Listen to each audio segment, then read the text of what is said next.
champions and the boxing superstars, where are you? I'm waiting, let's fight. I'm the most avoided boxer.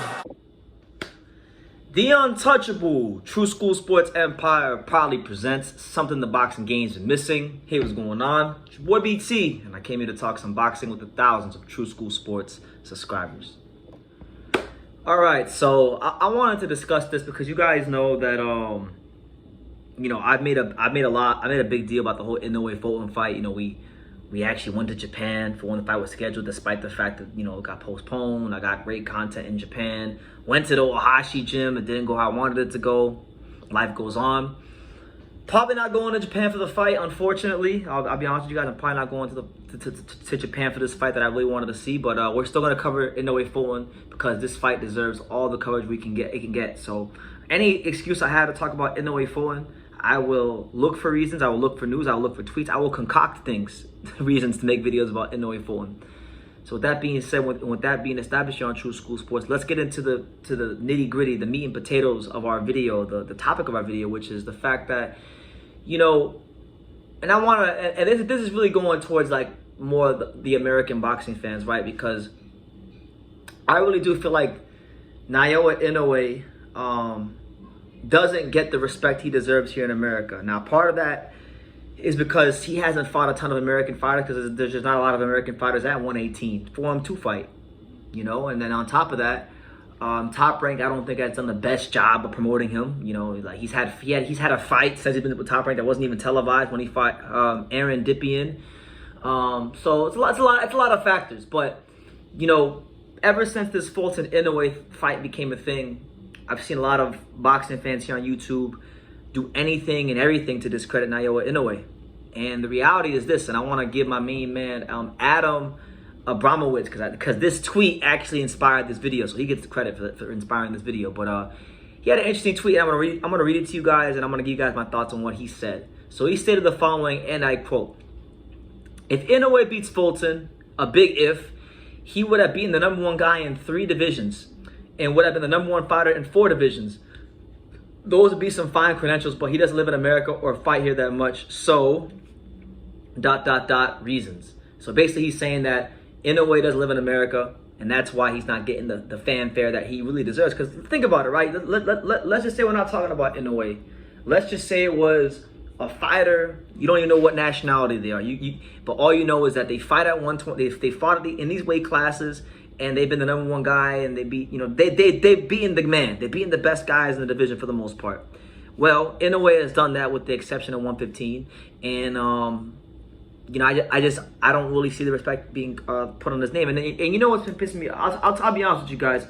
It's been pissing me off a little bit because I genuinely feel like with the things he's accomplished in boxing, being the first undisputed bantamweight champion in well over 50 years,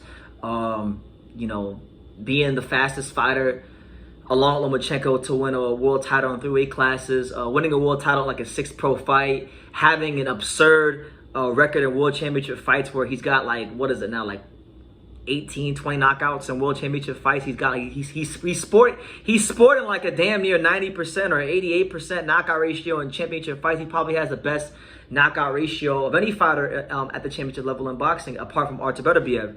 So he definitely deserves massive consideration for the pound-for-pound #1, but I continuously hear reasons from people here in America, even if he beats Fulton, like they're already trying to find ways to discredit Inoue before the Fulton fights even happened. And it's just like, man, I'm not mad at anybody who's gonna have the Crawford Spence winner rated as the best fighter in boxing, although I don't agree with it at all. Like, I don't feel like Crawford and Spence is pound-for-pound #1 because I don't even feel like Earl Spence Jr. is a top 10 pound-for-pound fighter. But that's a discussion for another video. Naoya Inoue has been undeniably great, and the fact that you got Naoya, like, ladies and gentlemen, what we're witnessing from Naoya Monster Inoue is nothing short of greatness. He's moving up from 118 to 122 and challenging the #1 guy in the entire division. A guy that's been proving himself against everybody. A guy that, let's be honest, a guy that if Mirja Akhmadaliev had any urgency and wasn't being in witness protection when he had the belts, he probably would be undisputed right now. Stephen Fulton. And you look at Stephen Fulton, what is he? Stephen Fulton's pushing about, what, 20-0 or 21-0, and I believe he's beating 9 undefeated fighters. So you're talking about damn near half of his wins have been against undefeated fighters. I mean, the guy is a fantastic fighter. A great fighter to me. I really do rate Stephen Fulton extremely highly. So the fact that he's going up to fight a guy like him his first fight, it speaks volumes to Inoue and what his ambitions are in the sport of boxing. Now, pound for pound aside, like, let's just forget pound for pound aside.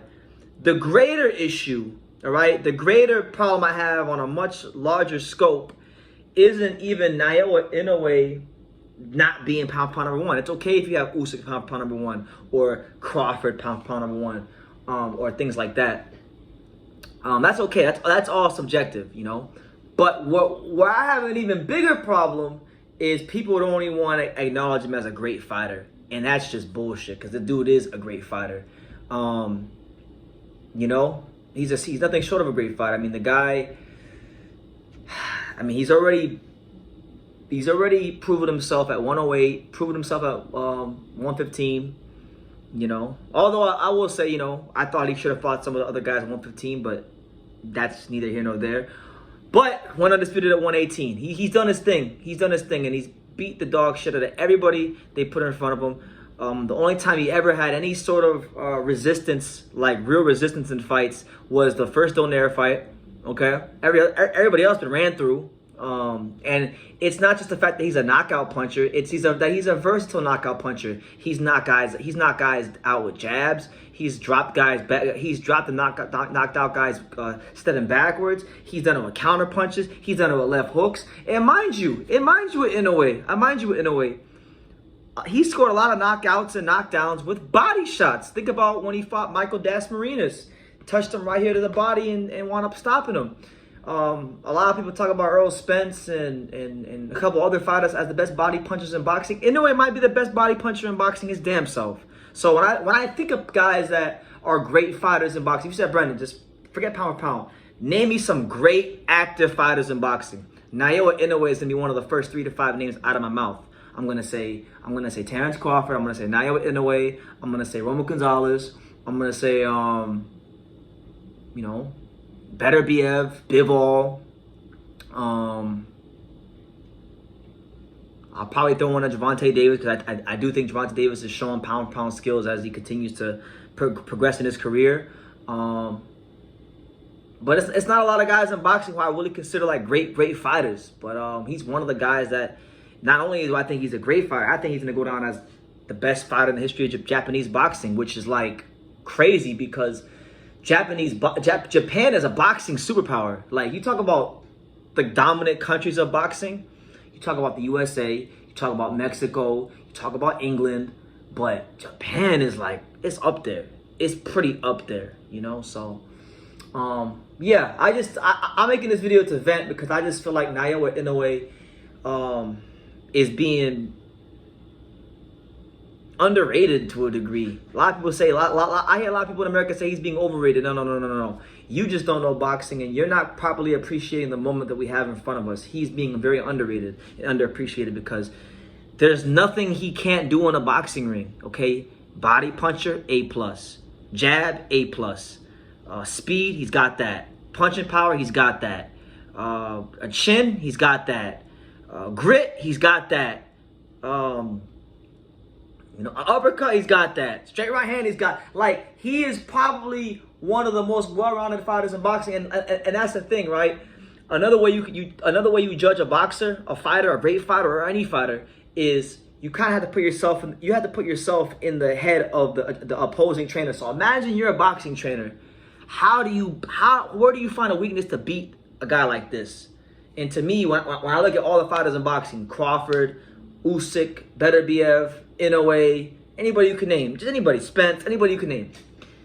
He's one of the guys that I feel like is the hardest to game plan for, one of the hardest guys to concoct a game plan for, to actually defeat in a boxing ring. And that's why I think he's one of the best fighters in boxing. And I feel like everybody, you don't gotta think he's number 1. You don't even gotta have him top 3. But you will acknowledge Naoya Inoue as a great fighter for what he's already accomplished.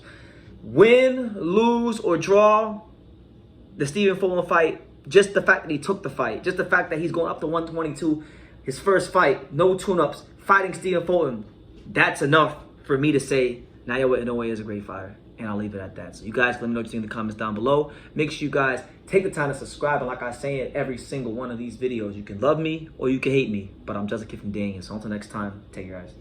Thank you for watching another video on the untouchable True School Sports Empire. We're here at the Hatanaka Boxing Gym in Nagoya, Japan. And for more great videos just like this one, make sure you guys click right here.